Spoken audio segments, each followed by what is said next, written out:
Hey everyone, today we're talking all about unemployment and what it all means as we start to open up the country. And then on top of that, we're also going to be discussing all the taxes that you have to pay on unemployment at the end of the year. But first, we're going to go ahead and jump into everything SBA. I'm Logan. Hey, I'm Adine. And Adine, go ahead and walk us through the latest on the EIDL and where we stand on everything with that. Yeah, so just a recap from last week. Last Friday, the president signed, whether you want to call it PPP 3.5 or 2.0 or 7.0, basically an extension of the original CARES Act stimulus package, which included an additional $310 billion in funding for both the PPP loans as well as the EIDL grants and EIDL loans. And if you haven't seen our other videos on this, check them out. We've done them about what each one of those programs is. So not to waste a lot of time here on that. So essentially last Friday that passed. Over the weekend, the SBA shut down its portal to do maintenance in anticipation of going live and accepting applications for all three programs on Monday at 10:30 a.m. And so everybody was jazzed up, ready to go, waiting for some answers to see if they're going to get any one of those programs, and poof, a big disappointment. The site crashed, which is mind-boggling at this point because we've had almost a month of this happening. You would think that their IT engineers would have figured out how to accept all these applications, especially since the first round of money ran out, and they've been anticipating a huge demand for the second round and a giant influx of applications because, again, between the first round being filled up and used up in terms of the money and the second round going live, the banks have been processing and reviewing applications, waiting to just hit send to send them off to the SBA. So it was a big doozy on Monday when the site crashed and nobody's apps went through. So what's the status of it at this point? Is it all still down and we're still waiting for the SBA to fix it and open back up? Yes and no. I've heard both sides to this story. I have not been able to access the EIDL grant application link. On the flip side, I have heard that certain banks have submitted PPP loan apps to the SBA and are now waiting to get confirmation and get those very important loan ID numbers that basically confirm that they've accepted it, which means you're going to get funded. So that's kind of the status, which means that at least the PPP one is open. I don't know if the EIDL one is, and maybe they're holding off on that side to finish the PPP, allocating humans to review and process and take care of PPP first, and then they'll probably switch to EIDL as they get through that. Nice. So they're at least like doing something about it, working on it. They know it's a problem, so hopefully they got it covered. One can only hope. Yeah, one can only hope. So I also read that anybody in the first round of the PPP, if you got more than $2 million in loans, you're now going to get a nice little audit coming your way. Yeah, so finally the government is reacting to what's been the biggest issue with PPP-1, and that has been that big companies, especially public companies, have been applying and getting PPP loans ahead of everybody else. And it was supposed to be first come, first serve. So whoever submits their applications, it's supposed to have been a linear line in terms of who gets processed. Instead, all the big banks favored their large customers. And so we saw a lot of public companies who have access to money via the stock market, via public debt markets, and so forth, having received millions of dollars in funding that took away from the true small businesses who needed it and who still need it.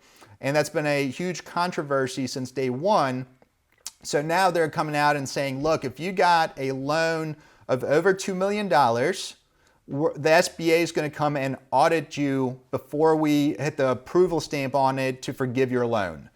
So that means, within the application, anybody who signs up for PPP is certifying that the PPP loan is necessary given economic uncertainty. And while they don't make it a requirement that you can't access money elsewhere, it was sort of a given and understood factor that you're supposed to try to exhaust all other opportunities to get funding to keep your business going. And so again, this goes back to the whole issue of they're public companies, they have access, they can sell more stocks, they can sell bonds of their company to raise capital, and they didn't do that. And so now we're getting a little bit more oversight, how it's all going to play out. It's probably, again, going to get buried under a rug somewhere. We'll probably get a couple of fines and so forth. So it's just going to be some news to look forward to in the next few weeks. And I just did some quick mental math as you were talking. If I have it correct, then at $1,000 a week, which is 52 grand for the year, as like the average salary, that means that if you got $2 million in SBA loans, that means that you have over 200 employees.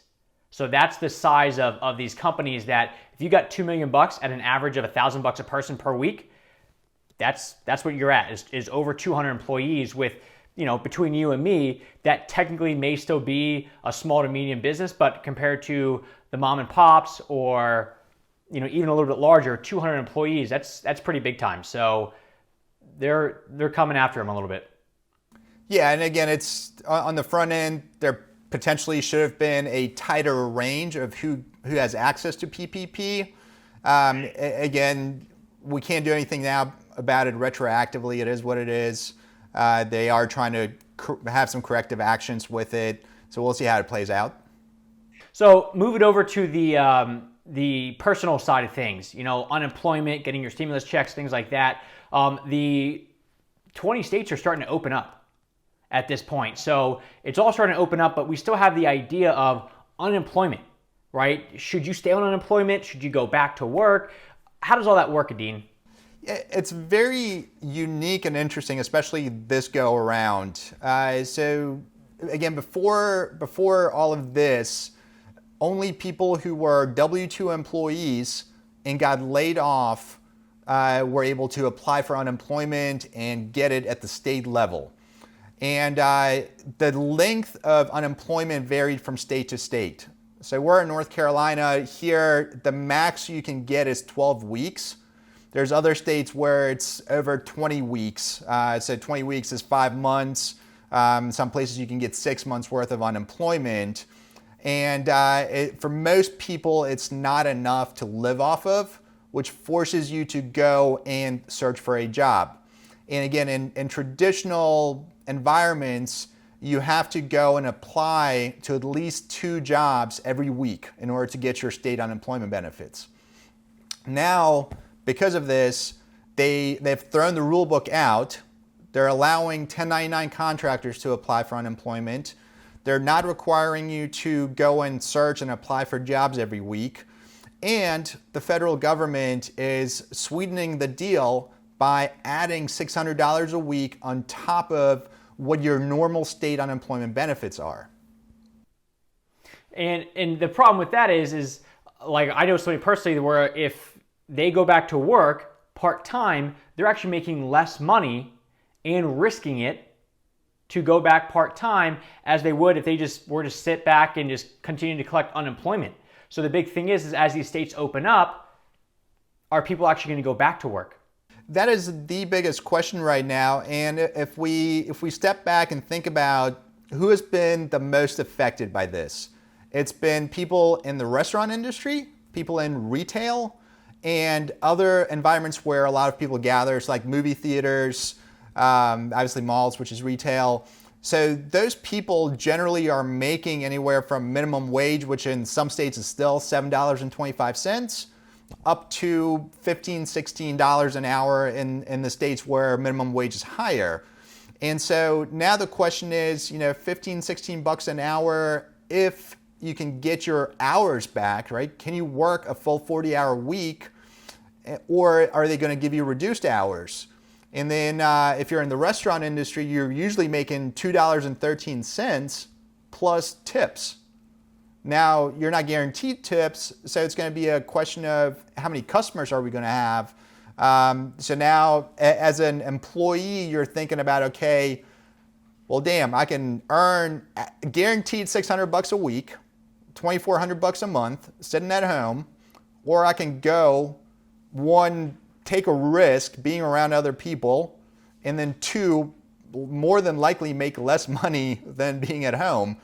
So you're going to have this question of, okay, well, man, like, do I want to go back? And the answer for most people is probably going to be no. And then two, how does that really play out with regards to unemployment? Because they have not released yet the full rules of, okay, if you're offered to come back to your job, what does it mean? And then what does it mean if you have reduced hours when you come back? You know, how much are your benefits going to be reduced? And that's usually a state-by-state decision. So that's the hard part. So now if your state says you've been offered to go back at part-time hours, we're cutting off your state benefits, does that automatically cut off that $600 a week benefit as well? And how are people going to play around that? Because I remember that was one of the things in Georgia, because like they're the first state that really opened up, and they talked about if you can somehow prove or convince us that it does not make sense for you to go back to work, then you're okay. But they never said on the other side what would happen if you couldn't put forth that argument or reason. So I'd be curious to see what everyone does. So yeah, and I think what you're going to see more and more is that the businesses are going to offer up who wants to come back and who doesn't, and then based on that say, okay, well, Mary wants to come back, come on back. Jack doesn't want to come back, stay at home, and we're going to tell unemployment that we don't have the hours for Jack so that he can stay at home. I think you're going to see more of that. Obviously, there's going to be some issues. Again, does Mary really want to come back, or does now? If I'm a business owner and all my employees say I want to stay at home, then I can't even open, which now means, again, full circle, what do I do as a business owner, and how does that play out? And if you got PPP money, you have to use that for payroll. So if you're a business owner of a restaurant and you got the loan, but now none of your employees are back, now this forgiven money is now gone. So there's a lot of stuff going into it. So then on top of that, with the unemployment, the other aspect is, do you pay taxes on this? Is this, tax-free money so your dollar actually goes further, or are you going to get taxed at the end of the year and you may not be aware of it? Yeah, as with all things taxes, it's way more complicated than a simple answer. So at high level, yes, it's taxable income. Your state at the end of the year will send you a form. It's called a 1099-G, which will have your total benefits that you receive for the year.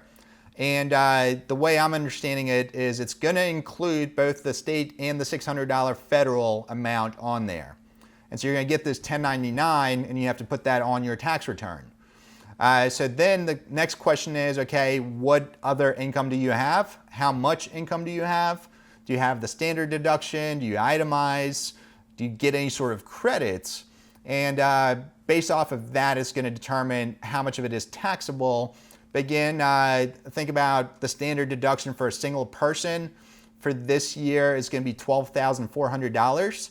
So your first $12,400 earned or received through unemployment this year is going to be tax-free money. So yes, it goes further than most dollars do. And then a nice bonus with these unemployment checks is they're not subject to Social Security and Medicare tax.